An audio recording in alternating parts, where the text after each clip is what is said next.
En 2020, l'équipe municipale de Montjean fait de la rénovation de son église une priorité. L'église Saint-Martin a été bâtie au XIIe siècle. Le temps a usé la toiture de l'édifice et il devenait nécessaire d'effectuer des travaux. Le premier gros projet qu'on a porté à la municipalité, on s'y est attaché dès juillet 2020. Ça a été plus d'un an de procédure administrative, notamment pour aller chercher des financeurs.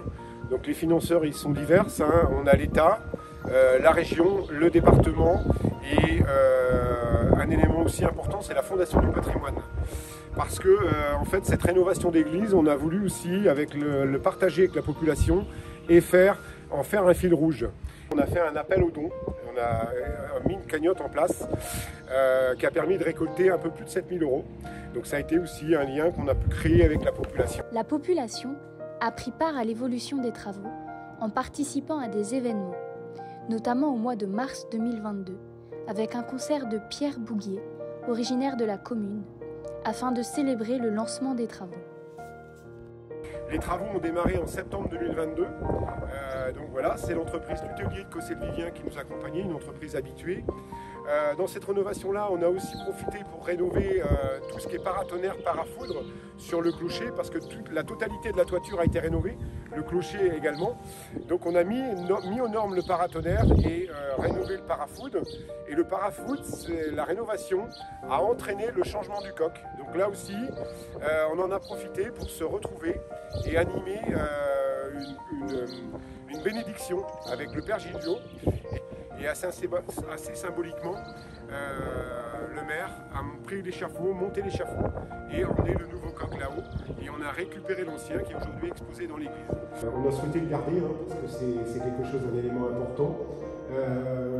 Voilà, certains disent que c'est des balles qui datent de la Deuxième Guerre mondiale, qui ont été tirées. Ça fait un peu partie de la légende, peut-être, ou est-ce vrai, mais en tout cas, voilà.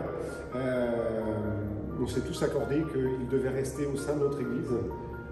Pour célébrer la fin des travaux, la municipalité donne rendez-vous à ses habitants le mardi 16 mai à 18h30 pour une inauguration avec tous les financeurs.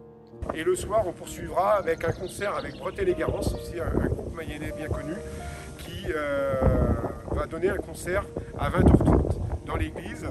Est-ce que vous avez d'autres projets pour cette église Oui, alors on est toujours dans la continuité de l'entretien du patrimoine, parce que si on l'anticipe pas, on est au-devant de gros travaux qui après deviennent presque insupportables pour les collectivités, pour la commune. Donc la prochaine étape, c'est refaire tous les sous-bassements autour de l'église. On va les reprendre sur 1,50 m à la chaux. Enlever les parties qui ont été malheureusement remises un peu en béton. Ça, c'est pour l'hiver prochain. En plus, ça aura un sens assez fort, parce que là, on est dans l'humain. C'est qu'on va accueillir un chantier d'avenir de Laval Agglo. Donc, c'est des gens qui sont en réinsertion. Et c'est à cette occasion-là qu'ils vont faire les travaux.